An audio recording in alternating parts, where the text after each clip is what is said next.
শোনেন, হজ করার পরে মানুষের পাপগুলি কেমন করে মোচন হয়। মায়ের পেট থেকে যেমন করে সবে মাত্র জন্ম নেয়, ঠিক তেমনি হজ থেকে ফিরে আসলে আল্লাহ নবী বলছেন তেমন সবে মাত্র জন্ম নিল, তার কোনো পাপ থাকে না। সুবহানাল্লাহি ওয়া বিহামদিহি। সম্মানিত আমার ভাইয়েরা, তাহলে আমরা পাপ করেছি, আমাদের আল্লাহর কাছে ক্ষমা চাওয়ার প্রয়োজন আছে না নাই? আমরা সবাই মক্কাতে যেতে পারি না, আরাফাতের যেতে পারি না, সেই সামর্থ্য আমাদের নাই। না গেতে গেতে আমাকে কবরে চলে যেতে হবে। ও আমার ভাইয়েরা, আমরা পাপ নিয়ে কবরে যেতে চাই না, যে কবরটার মধ্যে ধনী গরিব উঁচু নিচু সবাইকে চলে যেতে হবে। যত টাকাওয়ালা আছেন, যত পয়সাওয়ালা আছেন, যত চেহারার মানুষগুলি আছেন দুনিয়ার সমাজের মধ্যে, সবচাইতে যেই ব্যক্তিটা ধনী টাকাওয়ালা, ওই ব্যক্তি যে আজকে মারা যায়, ঢাকা শহরের সবচাইতে ধনী ব্যক্তি ছিল জহিরুল ইসলাম। কথা বলেন ঠিক কিনা? আপনার এখন পর্যন্ত তার নামটা একেবারে পিলারের মধ্যে গাড়া আছে।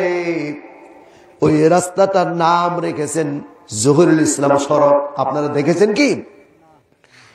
বাড্ডা থেকে পার হয়ে যাবেন, মধ্যবাড্ডা পার হবেন, রামপুরা ব্রিজের আগেই দেখবেন হাতের বাম দিয়ে পূর্ব দিয়ে যেই বিশাল বড় একটা বিস্তার রয়েছে, সকল জমির মালিক ছিল জহিরুল ইসলাম। বাংলাদেশের প্রথম ধনী ছিল। সম্মানিত আমার ভাইয়েরা, মনে করেন আমাদের সমাজে সবচেয়ে যে ব্যক্তি ধনী, ওই ব্যক্তি যদি আজকে মারা যায়, তাহলে তার জন্য কবরটা একটু বড় করে 5 হাত খুঁড়তে হবে। হ্যাঁ, আর যদি যেই ব্যক্তিটা গরিব মানুষ, টাকা নাই পয়সা নাই, সমাজে তাকে ফুটবলের মতন লাত্তাই তো এরকম লোক আছে না নাই? গরিব মানুষকে দেখে দূর দূর করতেন। ওই মানুষটাও যদি আজকে সমাজের ভিতরে মারা যায়, ওই মানুষটাকে যখন দাফন করা হবে, তার জন্য কবর খোদা হবে 2 হাত। যেই ধনী ব্যক্তি তার জন্য 3.5 হাত, আর যেই গরিব তার জন্য 3.5 হাত। কথা বলেন ঠিক কিনা?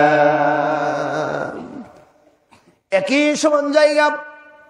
এই যে আল্লাহর ঘর মসজিদ, কার ঘর? আল্লাহর ঘর মসজিদ।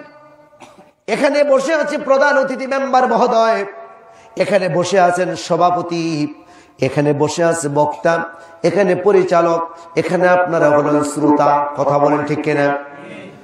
এখানে যতটাই উঁচু নিচু আছে, কিন্তু মসজিদের ভিতরে যখনই প্রবেশ করবেন, মেম্বারও থাকবে না, সভাপতিও থাকবে না, গরিবও থাকবে না। এই ঘরের ভিতরে যখনই প্রবেশ করবেন, সবাই একই সমান আল্লাহর গোলাম হয়ে যায়। কথা বলেন ঠিক কিনা?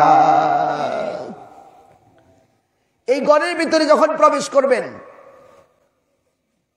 পৃথিবীর জমিনে পড়ে কারো কথা বলার শক্তি নেই। সভাপতি বলতে পারবে না, ইমাম বলতে পারবে না তুমি এখানে বসবা না। যদি সামনের কাতারে জায়গা থাকে, একটা ফকির ভিক্ষুক যদি হয়, সেখানে বসলে তাকে কেউ বলতে পারবে না উঠে যাও। কথা বলেন ঠিক কিনা? কারণ এটা ব্যক্তিগত কারো কোনো বাপদাতার ঘর না, এটা কোনো ব্যক্তি আর কোনো ঘর না, এই ঘরটার মালিক কে? আল্লাহ। তেমনটাই দুনিয়ার জমিন থেকে আমাদেরকে আজ হোক আর কালো হোক, ছোট বড় ধনী গরিব সবাইকে একই সমানের জায়গায় চলে যেতে হবে। কথা বলেন ঠিক কিনা? সম্মানিত আমার ভাইয়েরা, আদম ভুল করেছিল, আমরাও ভুল করেছি, কেউ ভুলের ঊর্ধ্বে নয়। আমাদেরকে আল্লাহর কাছে ক্ষমা চেতে হবে। আওয়াজ করে বলুন কথা ঠিক কিনা? আমরা ক্ষমা চাওয়ার জন্য আজকে দুনিয়ার জমিনে ওয়াজ মাহফিলে চলে এসেছি। আল্লাহর কাছে বলবো, আল্লাহ আমাদের জীবনের যৌবনের যত পাপ করেছি, আল্লাহ আমাদের সকলের পাপগুলো তুমি মোচন করে দিও। সবাই বলি আমিন। বিসমিল্লাহ। এইবার চলে আসুন, কে কতটুকু পাপ করেছি। আল্লাহ রাব্বুল আলামিন বললেন, ইন্নামাল মুমিনুনা আল্লাযীনা ইযা যুকিরাল্লাহু ওয়াজিলাত কুলুবুহুম ওয়া ইযা তুলিয়াত আলাইহিম আয়াতুহু যাদাতুহুম ঈমানাও ওয়া আলা রাব্বিহিম ইয়াতাওয়াক্কালুন। বাবা পাপ করেছে, সন্তান জানে? কি বলেন আপনারা, জানে? স্বামী পাপ করলে স্ত্রী জানে? স্ত্রী পাপ করলে স্বামী জানে? বন্ধু বান্ধব পাপ করলে বন্ধু বান্ধব জানে? আওয়াজ করে বলেন, পাপ করলে সব পাপের খবর কে জানে? এই মুহূর্তে আমেরিকা কি হচ্ছে, বাংলাদেশের রাজধানীতে কি হচ্ছে, সারা পৃথিবীর খবর মোবাইলের মাধ্যমে আছে না নাই? এই মুহূর্তে উস্তাদের বুকের সঙ্গে আমার বুকটা যদি মিলিয়ে দেওয়া হয়, তাহলে আমেরিকার খবর বলা সম্ভব হবে, ওনার মনের খবর আমি বলতে পারবো না। বুকটা এত নিকটবর্তী হওয়ার পরে কেন না? আল্লাহ তাআলা বলছেন, ইন্নাল্লাহা আলিমুম বিযাতিস সুদূর। নিশ্চয়ই মানুষের অন্তরের অন্তঃস্থলের খবরগুলি আমি আল্লাহ ছাড়া কেউ জানে না।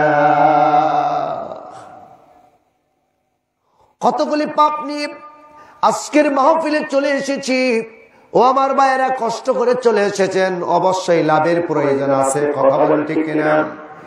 অবশ্যই লাভের প্রয়োজন আছে। কেউ টাকার লাভ করে, কেউ জিনিসের লাভ করে, পণ্যের লাভ করে। আজকে আমরা পরকালের লাভের জন্য এসেছি। কথা বলেন ঠিক কিনা? পরকালের লাভের জন্য। সম্মানিত আমার ভাইয়েরা, যতগুলি পাপ নিয়ে আজকে কোরআন শোনার জন্যে, হাদিস শোনার জন্য যখন চলে এসেছি, আল্লাহর নবী বলেছেন, তোমার উদ্দেশ্য যদি হয় ভালো, আল্লাহর জন্য যদি এসে থাকো, আল্লাহর ভয়ে যদি তুমি এসে থাকো কোরআন শোনার জন্য, হাদিস শোনার জন্য, এই উদ্দেশ্য নিয়ে যদি তোমার হয়ে থাকে, তাহলে মনোযোগ সহকারে তুমি যদি আলোচনা শোনো, আলোচনা শোনার পরে যখন এখান থেকে দোয়া করে তুমি চলে যাবে, দোয়া পড়ে যখন এখান থেকে চলে যাবে, আল্লাহর নবী বললেন, যতগুলি পাপ নিয়ে আমরা মাহফিলের মধ্যে বসেছি, আল্লাহ তাআলা আমাদের জীবনের সব পাপগুলি মোচন করে দেয়। শর্ত হলো মনোযোগ দিয়ে শুনতে হবে, শেষ পর্যন্ত শুনতে হবে, দোয়া পড়ে এখান থেকে চলে যেতে হবে। এটা হলো শর্ত। আমরা থাকবো না ভাগবো? হ্যাঁ, যদি মনে করে আমাদের পার্শ্ববর্তী, আমাদের ভাই, আমাদের এলাকার মানুষ, তার বাস্তব বিভিন্ন জায়গায় শুনি, কিন্তু আমি আপনাদেরকে বলছি, আপনারা আমার অভিভাবক, আপনারা আমার আত্মীয়। দুনিয়ার জমিন থেকে যখন কবরে চলে যাব, ওই ফেরেশতা আত্মীয় দেখবে না, বাবা মা দেখবে না, কারো কোনো সম্পর্কও দেখবে না, আওয়ামী লীগ বিএনপি দেখবে না, জামাত দেখবে না, নাঙ্গল দেখবে না। কথা বলেন ঠিক না? কবরের জগতে যখন চলে যাব, আপনার আমার হিসাবগুলি, নিজের হিসাবগুলি নিজেকেই দিতে হবে। সেজন্য আমি আপনাদেরকে অনুরোধ করেছি, শুনুন, মনের খবরগুলি আল্লাহ তাআলা ভালো জানেন। যতগুলি পাপ নিয়ে এসেছি, সব পাপগুলি মোচন করে দেওয়ার পরে যে পাপের খাতাটাই খালি পড়ে রইল, আল্লাহর নবী বলেছেন, ওই খালি জায়গাটা আল্লাহ অতগুলি নেক দ্বারা ভর্তি করে দেয়। ওই ব্যক্তিটা নিষ্পাপ হয়ে আস্তে আস্তে করে ওই বাড়িতে চলে যাবে। সম্মানিত ভাইরা, আমি আপনাদেরকে গভীর রাত পর্যন্ত কষ্ট দেব না, শুধু একটি কথাই বলবো, নারী এবং পুরুষ আমরা সবাই ভুল করেছি, আল্লাহর কাছে ক্ষমা চাবো কেমনে? আল্লাহ বললেন, ইয়া আইয়ুহাল্লাযীনা আমানু তুবু ইলাল্লাহি তাওবাতান নাসুহা। আল্লাহ পাক বললেন, হে মুমিনগণ, তোমরা শোনো, তোমরা ভুল করেছো, তোমাদের আদি পিতা আদম ভুল করেছিল, তোমরা ভুল করবে, এটাই স্বাভাবিক। কারণ ভুল করার পরে ওই ব্যক্তির কাছে যদি আপনি ক্ষমা চান, ওই ব্যক্তি খুশি হয় কম না বেশি? সবাই বলে বেশি। উস্তাদের সঙ্গে যদি আমি বেয়াদবি করি, ভুল করি, যখন আমি বলবো উস্তাদ আপনার হাতে ধরে বলি আমার জীবনে ভুল হয়ে গিয়েছে, আমি আপনার কাছে ক্ষমা চাই, আমার জীবনে আর ভুল হবে না, তখন ওই উস্তাদ ওই ছাত্রকে আরো বেশি ভালোবাসবে। কথা বলেন ঠিক না? এটা তো এদিকে বোঝালাম। আরেকটা বোঝাই, আপনার কাছে দোকানদারের টাকা পাবে, ওই টাকা চাওয়ার ভয়ে আপনি ওই দোকানদারের কাছে না যে এখন অন্য দোকানদারের কাছ থেকে সদাই খাওয়া শুরু করছেন। আর এই খবরটা যদি আগের দোকানদারে জানে, মন খুশি হবে না খারাপ হবে? আর যত টাকায় পাক, আপনি যদি কিছু কিছু দেওয়ার তালে থাকেন, আর যদি বলেন যে মালটা আমি তোমার দোকান থেকেই খাবো, তারপরে ওই লোকটা কি খুশি হবে না বেজার হবে? খুশি হবে। এইবার শুনুন, আল্লাহ তাআলা ডাক দিয়ে বলছেন, ইয়া আইয়ুহাল্লাযীনা আমানু তুবু ইলাল্লাহ। আল্লাহ বললেন, মুমিনগণ তোমরা শোনো, আমি আল্লাহর কাছে তওবা করো, ক্ষমা চাও, আমি তোমাদেরকে ক্ষমা করে দিব, তবে শর্ত একটা, কি? তুবু ইলাল্লাহি তাওবাতান নাসুহা। যে ভুলের জন্য তুমি আমার কাছে তওবা করছো, যে ভুলের জন্য তুমি আমার কাছে ক্ষমা চাচ্ছ, ওই ভুল আর তুমি করবা না। আমি কথা দিলাম, আল্লাহু গফুরুর রহিম, আমি আল্লাহ তোমার জীবনের সব গুনাহ ক্ষমা করে দিতে পারি। সম্মানিত আমার ভাইয়েরা বোনেরা, দুনিয়ার জমিনে পুরো ওয়াজ অনেক শুনেছি, আজকে শুধু শুনবো।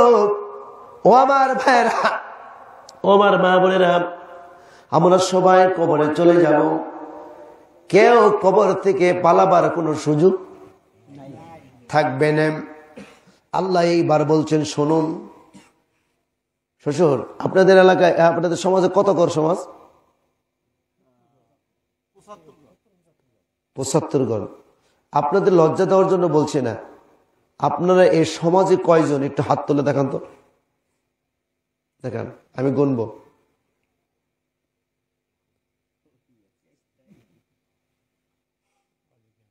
হাত নামান।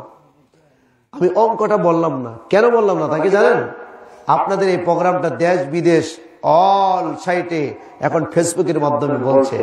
আমি লজ্জা দেওয়ার জন্য নয়, কিন্তু অন্যান্য জায়গার চাইতে সমাজ হিসাবে আপনারা মাশাআল্লাহ অনেক এসেছেন, জোরে করে আলহামদুলিল্লাহ।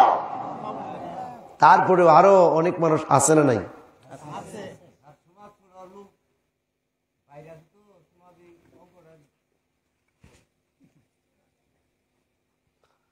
সম্মানিত আমার ভাইয়েরা, অনেক দূর দূরান্ত থেকে আপনারা চলে এসেছেন, তবে দুনিয়ার জমিনে পড়ে অনেক মানুষ থাকার পরেও, বাড়িতে থাকার পরেও অনেক মানুষগুলি আজকের মাহফিলের মধ্যে উপস্থিত হতে পারে নাই, এরকম লোক আছে না নাই? অনেক বিদেশে আছে, এটা মেনে নিলাম, অনেকে চাকরির সুবাদে বাহিরে আছে, এটাও মেনে নিলাম, কিন্তু কিছু মানুষ এখনো আছে ঘরের ভিতরে বসে আছে, নিজেদের সমাজের মসজিদের মাহফিলে আসে নাই।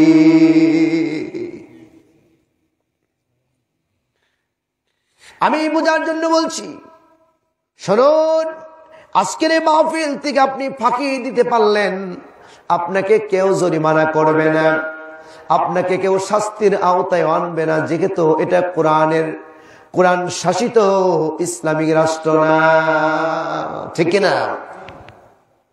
তবে আমরা চাই আল্লাহর কাছে, আল্লাহ তুমি এই কোরআনের শাসন যাতে করে বাংলাদেশে কায়েম হয়, আল্লাহ তুমি তৌফিক দান করে দাও। সকলে বলে আমিন।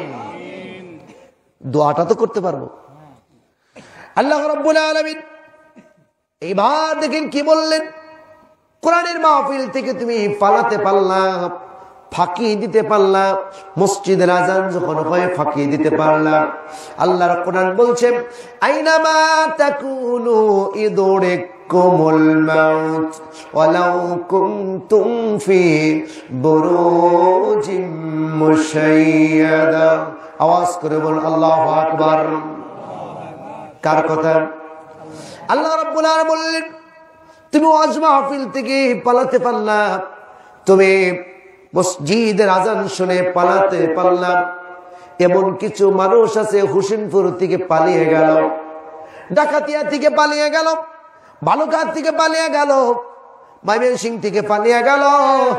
এমন কিছু মানুষ আছে বাংলাদেশ থেকেও পালালো। কথা বলতে কিনা? ওই সকল মানুষের জন্য আল্লাহ কোরআনের আয়াত নাজিল করলেন আইনামা তাকুনু ইদরিকুমুল মাউত ওয়ালাউ কুনতুম ফি বুরুজিম মুশাইয়াদা। যার ভয়ে তুমি পালিয়ে প্রাসাদ সৃষ্টি করলা, যার ভয়ের কারণে তুমি চলে গেলা, আমি আল্লাহ ঘোষণা দিলাম সেখান থেকে মালাকাল মাউত তোমাকে থাবা দিয়ে ধরবেই তোমাকে। কোথাও পালাতে পারবো? কথা বল পারবো? মনে করেন পালাইয়া আমি বাংলাদেশ থেকে ভারতে গেলাম, ভারত থেকে পাকিস্তানে গেলাম, পাকিস্তান থেকে আমেরিকাতে গেলাম, যেখানেই যাব সেখানেই মালাকাল মাউত আছে না নাই?